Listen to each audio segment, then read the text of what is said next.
Hello welcome जय हिंद प्यारे दोस्तों। फॉर्मेटिव स्टडी में आपका स्वागत है। उम्मीद करता हूं आप लोग अच्छे होंगे और अपनी तैयारी अच्छे से कर रहे होंगे।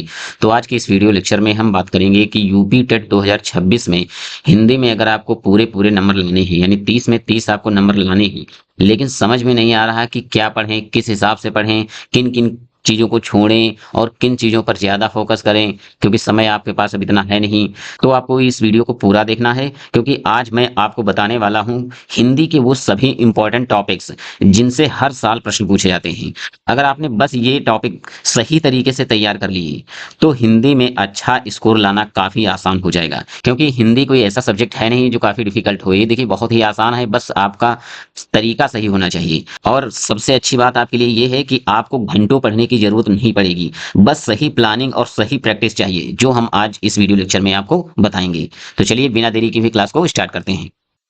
तो चलिए अब हम समझते हैं बेस्ट प्लानिंग क्या होनी चाहिए, यानी स्ट्रेटजी क्या होनी चाहिए जिससे कि आप 30 में 30 नंबर ला सकें। ठीक है, तो देखिए सबसे पहले आपको हिंदी का पेपर प्रीवियस ईयर क्वेश्चन पता होना चाहिए कि इसमें कैसे प्रश्न पूछे गए थे, किन किन टॉपिक से प्रश्न पूछे गए थे। आप गूगल से प्रीवियस ईयर पेपर लोड कर सकते हैं, डाउनलोड कर लीजिए और वहां से सारा पेपर आप अच्छे से समझ लीजिए। तो देखिए हम सबसे पहले स्टार्ट करते हैं अपठित गद्यांश। देखिए हिंदी में आपको एक गद्यांश मिलेगा, इसमें देखिए आपको 5 प्रश्न करने होंगे, इसी गद्यांश से संबंधित होंगे प्रश्न। तो इन प्रश्नों को आप तभी सॉल्व कर पाएंगे जब घर पर आप खुद सेल्फ स्टडी के द्वारा लगभग 10-15 गद्यांश आप सॉल्व करेंगे, तभी जाकर आप ये पांचों प्रश्न सॉल्व कर पाएंगे। आपको किसी भी बुक से अपठित गद्यांश ये सॉल्व करते रहना है। ठीक है, फिर इसके बाद देखिए पहला पॉइंट देखिए वर्णमाला। हिंदी के वर्णमाला से आपके देखिए 2-3 प्रश्न पूछे जाएंगे। तो कोई एक यूट्यूब पर सेपरेट वीडियो आप अलग से देख लीजिए जहां आपको हिंदी वर्णमाला के बारे में सारी चीजें बताई गई हैं। ठीक है, फिर इसके बाद देखिए आपको ग्रामर में क्या पढ़ना है, क्रिया वर्ब चैप्टर को आपको अच्छे से पढ़ लेना है, क्योंकि देखिए वर्ब चैप्टर से एक क्वेश्चन आता है। अगर आप पिछला पेपर उठाकर देखेंगे तो ये प्रश्न यहाँ क्रिया से पूछा गया है। फिर इसके बाद देखिए आपको विशेषण, विशेषण चैप्टर से 2 क्वेश्चन पूछे गए थे। इसको भी आपको अच्छे से यूट्यूब पर जाकर कोई भी ऐसा वीडियो आप देख लीजिए जिसमें आपको विशेषण के बारे में बताया गया हो, उस सारी चीजें आप समझ लीजिए, बहुत आसान होता है, आप आसानी से ये कर सकते हैं। फिर देखिए संधि विच्छेद, इससे 2 प्रश्न पूछे गए थे, यानी 2 अंक के क्वेश्चन यहां से बनेंगे। तो संधि विच्छेद भी आप अलग से वीडियोस कहीं ना कहीं से आप देख सकते हैं, अच्छे से सारी चीजें समझ लीजिए। और देखिए समास, कारक, वाक्य। देखिए समास से एक क्वेश्चन आया था, लेकिन कारक से पिछली बार क्वेश्चन नहीं आया था। हो सकता है अगली बार देखिए अब की बार कारक से भी प्रश्न पूछा जाए। ठीक है, अब बात आती है देखिए वाक्य, यानी वाक्य कितने प्रकार के होते हैं। यहां से देखिए 2 प्रश्न पूछे जाएंगे वाक्य, और इसके बाद वाच्य। ठीक है, वाच्य जिसे कहते हैं देखिए वॉइस, जैसे इंग्लिश में आप पढ़ते होंगे एक्टिव वॉइस पैसिव वॉइस, वैसे ही हिंदी में भी आपको वाच्य पढ़ना है। तो देखिए एक वाक्य का आप कहीं वीडियो देख लीजिए, उसको अच्छे से समझ लीजिए और नोट कर लीजिए सारी चीजें, क्योंकि जब आप थ्योरी समझ लेंगे तो क्वेश्चन चाहे जैसा क्यों ना हो आप आसानी से कर सकते हैं। और अगर आप सोचें कि केवल हम डेली डेली क्वेश्चन प्रैक्टिस करें, तो देखिए क्वेश्चन आप कितने लाखों हजारों क्वेश्चन प्रैक्टिस कर लेंगे, लेकिन जब तक आपका कॉन्सेप्ट क्लियर नहीं होगा तब तक आप प्रश्न अगर कोई चेंज हुआ तो आप सॉल्व नहीं कर पाएंगे। ठीक है, फिर इसके लिए वाक्यांश के लिए एक शब्द यानी 1 वर्ड, आपको जितने कोई अगर आप हिंदी की बुक होगी तो आपको ये वाक्यांश एक वर्ड मतलब जिनके लिए बनता है, जैसे जो ईश्वर पर भरोसा ना करता हो तो उसे क्या कहते हैं, नास्तिक।